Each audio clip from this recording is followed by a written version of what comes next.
تو یہ کتاب، اس کے بارے میں اللہ تعالیٰ کی طرف سے بات آئی کہ لا ریب فی، اس کی پہلی بات یہ بیان کی گئی اس میں کوئی شک نہیں ہے، یہ اللہ کی کتاب ہے، لا ریب فی، اس میں کوئی شک نہیں ہے۔ اب یہ جو جملہ ہے اب اس جملے کے اعتبار سے کہ یہ اللہ کی کتاب ہے، اس بات میں کوئی شک نہیں ہے، یعنی پہلی بات تو یہ ہے، یعنی اس بات میں کوئی شبہ نہیں ہے، کوئی شک نہیں ہے کہ یہ اللہ کی کتاب ہے۔ اب سوچنے کی بات یہ ہے، غور کرنے کی بات یہ ہے، ہم جو اس پر ایمان رکھتے ہیں، ہم جو اس کتاب کو اپنی کتاب مانتے، اللہ کی کتاب تسلیم کرتے اور اللہ کی طرف سے ہمارے پاس آئی ہوئی کتاب مانتے ہیں، کتاب ہدایت مانتے ہیں، آج ہم اس کے اصولوں پر انفرادی اور اجتماعی طور پر چلنے کے لیے تیار نہیں ہیں۔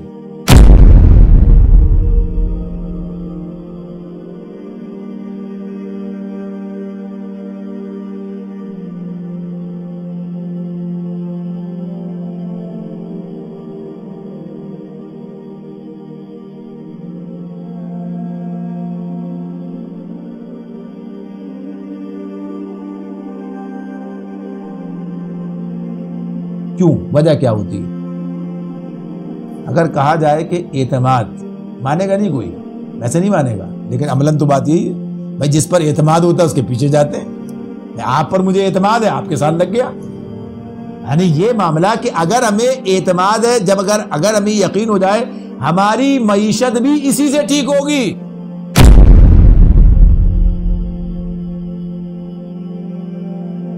سورہ مائدہ میں اللہ تعالیٰ فرماتے ہیں وَلَوْ أَنَّهُمْ أَقَامُوا التَّوْرَاةَ وَالْإِنْجِيلَ وَمَا أُنزِلَ إِلَيْهِمْ مِنْ رَبِّهِمْ لَأَكَلُوا مِنْ فَوْقِهِمْ وَمِنْ تَحْتِ أَرْجُلِهِمْ۔ اللہ تعالیٰ فرماتے ہیں اگر یہ ان کو کتابوں کو، توریت کو اور انجیل کو، پہلے بنی اسرائیل کے حوالے سے کہا ہے، اور جو کچھ اللہ نے نازل کیا ہے قرآن،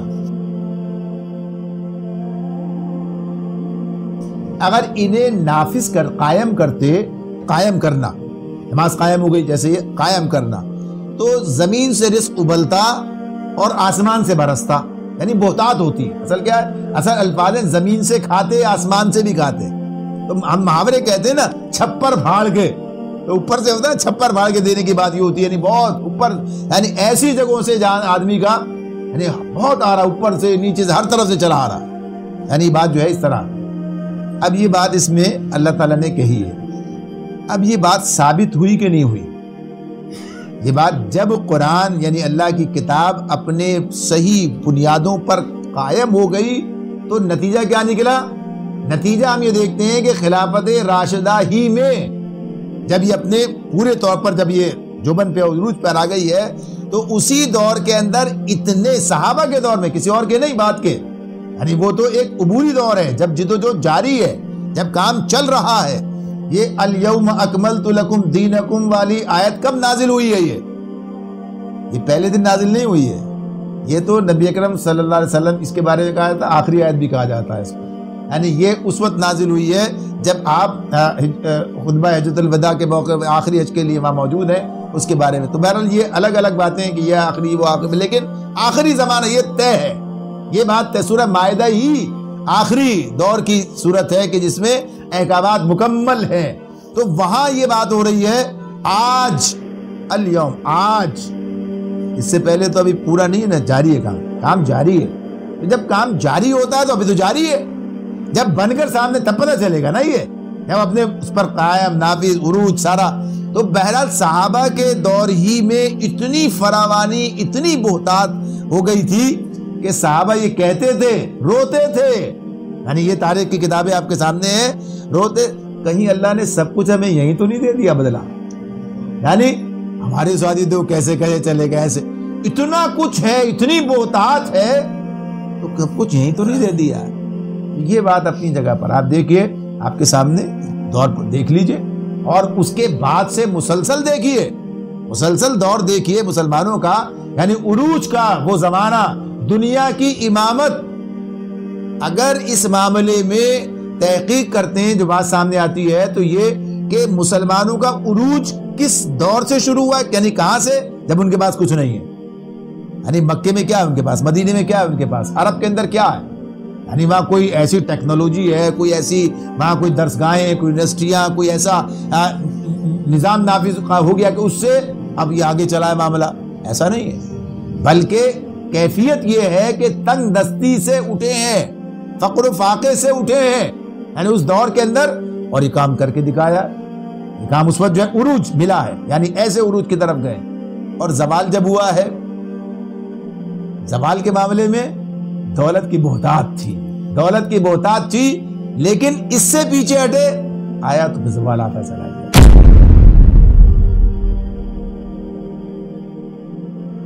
تو بات اصل میں تو یہ ہو رہی تھی کہ قرآن جو بات کہتا ہے کیا یہ بات واقعی ایسے ہی ہوا یا اس کے برخلاف ہو گیا؟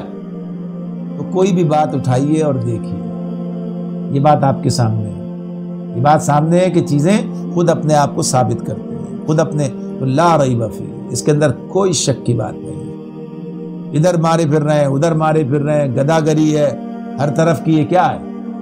اسی لیے کہ ادھر یقین نہیں ادھر یقین ہے، یہ اگر اس سے معاملہ ہو گیا تو پھر مسئلہ حل ہو جائے گا۔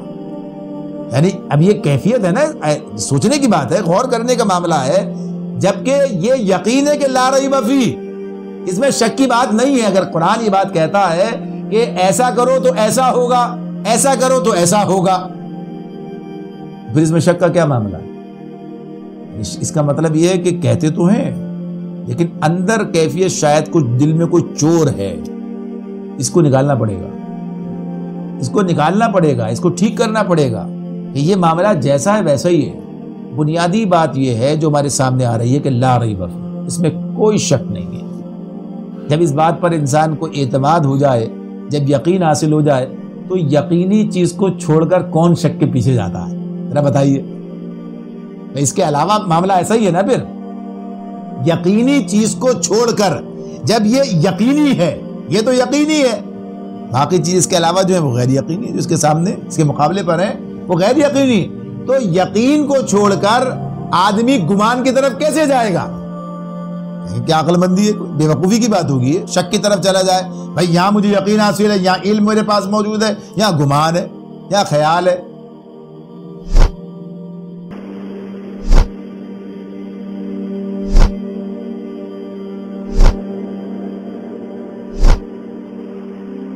اس اعتبار سے یہ چیز بالکل واضح ہے۔ تو اللہ تعالیٰ نے آغاز ہی میں اس بات کو بیان کر دیا، واضح کر دیا۔